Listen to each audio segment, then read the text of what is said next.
Dans cette vidéo, je vais te présenter toutes les bases pour bien commencer le digital art. Bon les gars, faut être honnête, avoir un avenir dans le monde du dessin et pas passer par le digital, c'est comme un guerrier qui va à la guerre avec une épée à notre époque.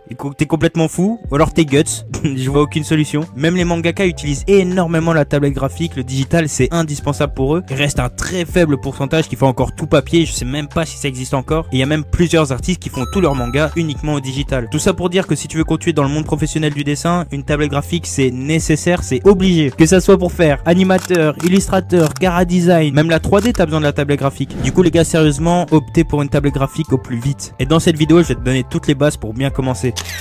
Alors étape 1, on va parler des tablettes, super important, c'est la base de tout. Faut savoir qu'il y a deux catégories, il y a les tablettes avec écran et sans écran. Il faut démystifier un truc aussi, de nos jours, une tablette graphique c'est accessible, t'as pas besoin de mettre 1000 €, voire 500 €, tu peux en avoir pour vraiment pas cher. Si t'as un petit budget, je te conseille direct une tablette sans écran, même pour commencer, moi je trouve que c'est très bien. Et si t'as le budget et que t'as envie de te faire plaisir, une tablette avec écran c'est parfait aussi. Du coup si tu veux partir sur à peu près 50 €, je te conseille la Gaomon M10K. Moi c'était ma première vraie tablette graphique et franchement elle a fait le taf direct, elle était parfaite. Elle est super bien, t'as les raccourcis dessus, c'est essentiel. C'est pour ça que je vous conseille pas les petites tablettes de merde là, soyons sérieux. Les toutes petites tablettes, t'achètes à 30 € grand max, que tu utilises pour au sous normalement. Franchement moi je suis vraiment pas fan. J'en avais une, j'avais même pas de pression de stylet. J'étais sur Paint, je dessinais avec ma souris mais j'avais une tablette. Non vraiment, si vous voulez une première tablette et que vous avez pas un grand budget, c'est normal. Pour 50 € vous avez la M10K, parfaite. Si maintenant vous avez un peu plus de moyens, ou même si vous voulez aller au stade supérieur et que vous avez déjà fait votre première tablette graphique, vous avez déjà pris en main le digital et tout, je vous conseille la Wiyon Canvas Pro 13, c'est celle que j'ai actuellement. Moi elle me va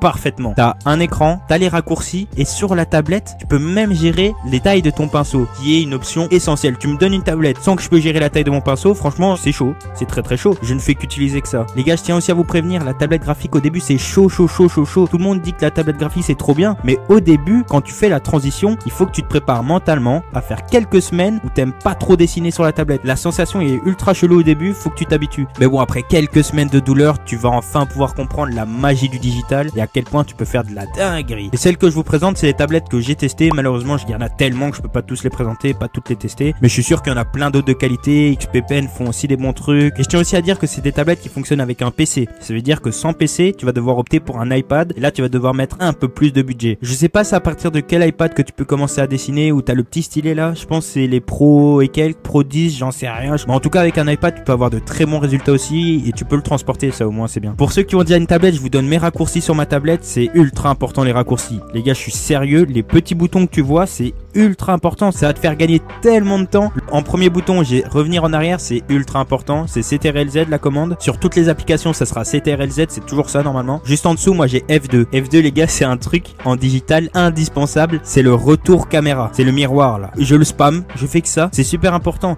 Ça va te permettre de voir tous les défauts de ton dessin et au début, tu vas voir plein de choses qui sont asymétriques et ça va te rendre fou, c'est normal. Et plus du coup tu vas utiliser F2 le miroir, plus tu vas réussir à dessiner symétriquement, c'est ultra important. Ensuite sur ma tablette j'ai une petite barre tactile qui va me permettre de gérer la taille du pinceau. J'utilise mon doigt comme ça fait blou, vraiment super cool. Et je vous jure que quand je passe sur une tablette où je peux pas gérer la taille du pinceau dessus, mais ça me rend fou, je suis trigger. Juste en dessous de la barre j'ai le lasso et juste en dessous la pipette. Voilà, pour moi c'est les meilleurs raccourcis que je pouvais avoir sur la tablette. Il faut faire des choix, c'est pour ça que je vous conseille une tablette avec des raccourcis, ainsi dès le début vous essayez d'optimiser les choses et normalement avec les deux que je t'ai présenté ça devrait bien se passer. Parce que sur la M10K il y a aussi beaucoup de boutons à raccourcis, je pense qu'il y en a même plus que sur la Wiyon, mais bon c'est différent. Du coup ouais, là je viens de voir 56 € la M10K, franchement les gars c'est abordable, on est d'accord. Je rappelle c'est avec un PC, tu la branches, et que si t'as pas de PC, ta tablette graphique tu peux danser avec mais tu pourras pas la connecter quoi.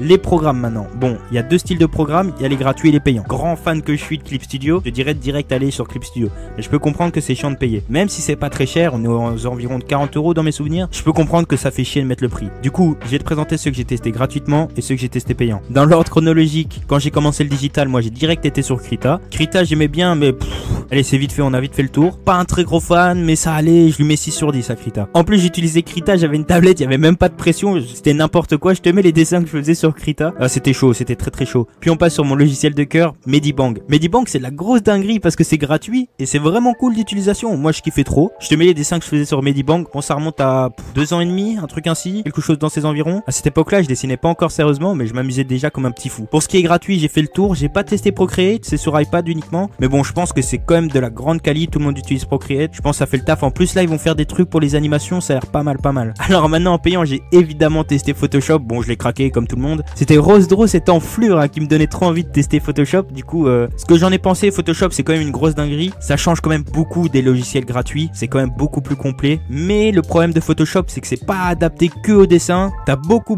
d'autres fonctionnalités qui vont peut-être te mettre des bâtons dans les roues. C'est un peu chelou, des trucs qui, en plus Photoshop, comment ça rame. Ah moi je buguais de fou sur Photoshop. Ah mais il est très gourmand, il prend toute la carte graphique du PC, il prend tout le jus. Ah merde, j'ai pas noté Medibang. Medibang je lui mets 9 sur 10. Photoshop je lui mets en payant, allez, 8,5, 9. Et maintenant on arrive au dernier, le logiciel phare, Clip Studio. Bon, Clip Studio c'est Photoshop mais pour le dessin uniquement. En plus t'as beaucoup de trucs quand même qui mettent trop bien sur Clip Studio. Rien que l'outil Liquify mélangeur là, qui ne bug pas, mais putain comment ça a bugué de fou sur Photoshop. Au moins là sur Clip Studio t'as directement le pinceau qui agrandit, rétrécit. Bon, moi je l'utilise tout le temps. Sur Photoshop fallait que t'attendes comme un fou, non, c'était horrible ça. Et puis Clip Studio, bah c'est incroyable. Mais si t'as Clip Studio, mets ton Clip Studio en noir, sinon t'es fou, t'es un putain de raciste. Clip Studio c'est noir ou alors c'est tu utilises pas. Non, ceux qui ont des Clip Studio en blanc, mais vous êtes fous. Du coup pour dans les environs de 40 €, t'as quand même un bon logiciel à vie. Pour moi vraiment c'est le programme le plus complet hein. Je suis pas sponsor mais on peut nous. Non je rigole. Mais non je rigole pas, bien sûr que non. Ah les gars faut dire les termes, si on mange on mange.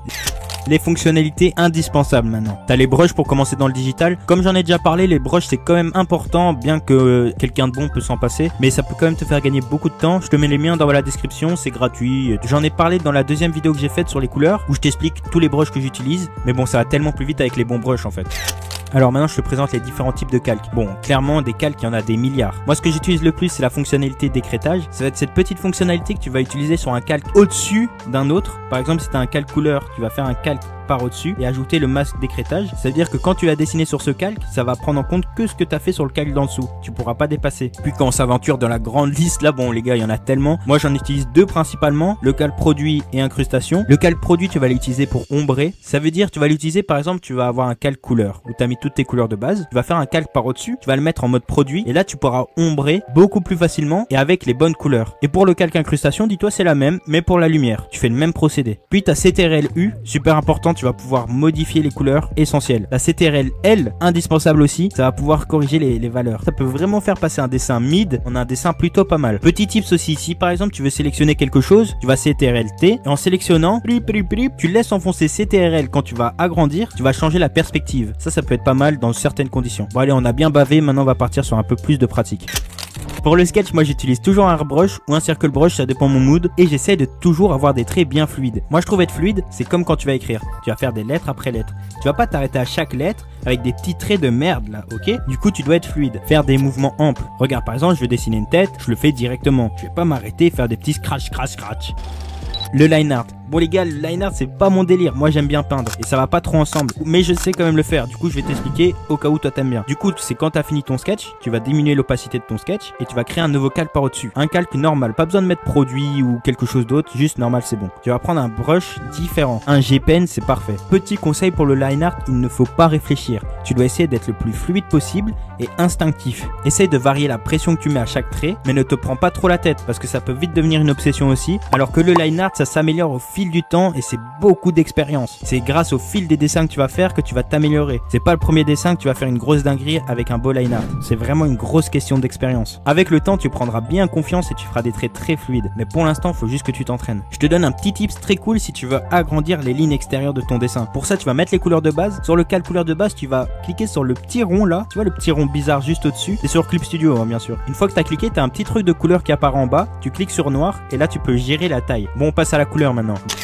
Pour la couleur, je viens de faire une grosse vidéo là-dessus. Va la voir si tu veux un peu plus te renseigner. J'explique tout dedans, franchement. Mais bon, pour faire simple, la couleur, essaye d'être bien organisée. Du style, tu mets les couleurs de base, tu mets les ombres, tu mets la lumière. Essaye d'avoir bien tes étapes bien précises. Au début, surtout. Après, tu pourras t'amuser à directement peindre et même plus passer par un sketch. Mais bon, pour ça, faudra un peu plus d'expérience. Du coup, essaye d'être bien organisé. Franchement, si t'as pas encore de tablette, frérot, va vraiment t'en acheter une petite. 50 €, ça fait l'affaire. Parce que tu vas voir, c'est vraiment un monde différent. C'est pas aussi simple qu'on le pense, mais c'est tellement worse. Bon, les gars, la vidéo, elle est finie. Je vais être honnête avec toi. Je suis toujours un peu confus avant de sortir une vidéo. Je sais pas trop comment tu vas réagir, si elle va être bien, comment tu vas la voir. Parce que moi, je passe déjà tellement de temps sur le montage que je perds toute notion, tout recul. Genre, j'ai vraiment aucune idée si tu vas la liker, si tu vas t'abonner, si elle est bien ou pas. Mais vous pouvez être certain que je vais bien suivre toutes vos réactions en dessous de la vidéo. Du coup, merci à vous et bisous.